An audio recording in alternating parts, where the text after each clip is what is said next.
Hi friends, welcome to vijislifestyle.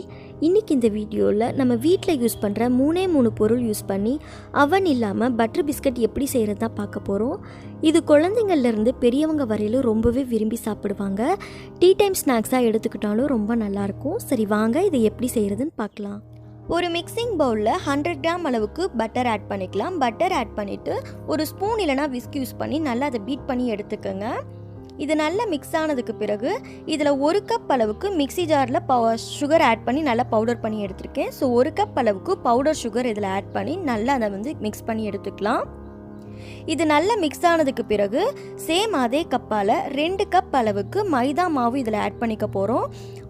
இந்த கப்போட அளவு 125 ml. 1 cup sugar, 2 cup மைதா மாவு இதில் ஆட் பண்ணி நல்லா அது கட்டி எதுவும் ஃபார்ம் ஆகாத அளவுக்கு இதை நம்ம நல்லா கலந்து எடுத்துக்கலாம். இது நம்ம ஊற வைக்கணுங்கிற அவசியம் கிடையாது, உடனே பண்ணிடலாம். அவ்வளோதான். இப்போ எல்லா மாவுலேயும் இந்த மாதிரி பிஸ்கட் நம்ம ரெடி பண்ணி வச்சுக்கலாம். லைட்டாக கையில் நெய் அப்ளை பண்ணிவிட்டு ரவுண்டான ஷேப்புக்கு சின்ன சின்ன உருண்டைகளாக கொண்டு வந்துடுங்க. அதுக்கப்புறமா லைட்டாக ப்ரெஷர் கொடுத்தீங்க அப்படின்னா உங்களுக்கு ரெடி ஆகிடும். தேவைப்பட்டால் இதில் ஒரு ஃபோக் யூஸ் பண்ணி இந்த மாதிரி லைட்டாக இந்த மாதிரி கோடு போட்டிங்க அப்படின்னா இன்னும் கொஞ்சம் பார்க்க அழகாக இருக்கும். இப்போ இது எல்லாம் ரெடி பண்ணதுக்கு பிறகு நம்ம ஒரு இட்லி பிளேட்க்கு நம்ம இதை ட்ரான்ஸ்ஃபர் பண்ணிடலாம். உங்களுக்கு இதில் பட்டர் நல்லா மெல்ட் ஆன மாதிரி நீங்கள் ஃபீல் பண்ணிங்க அப்படின்னா 1லேருந்து 2 ஸ்பூன் அளவுக்கு மைதா மாவு ஆட் பண்ணிங்கன்னா உங்களுக்கு அது கரெக்டாக இருக்கும். ஒரு பேனில் கொஞ்சமாக சால்ட் ஆட் பண்ணிவிட்டு ஒரு 10 நிமிஷம் போல் ப்ரீஹீட் பண்ணி எடுத்துக்கோங்க. அதுக்கு மேலே ஸ்டாண்டு வச்சுட்டு ஸ்டாண்டுக்கு மேலே நம்ம இட்லி பிளேட்டை வச்சிடலாம்.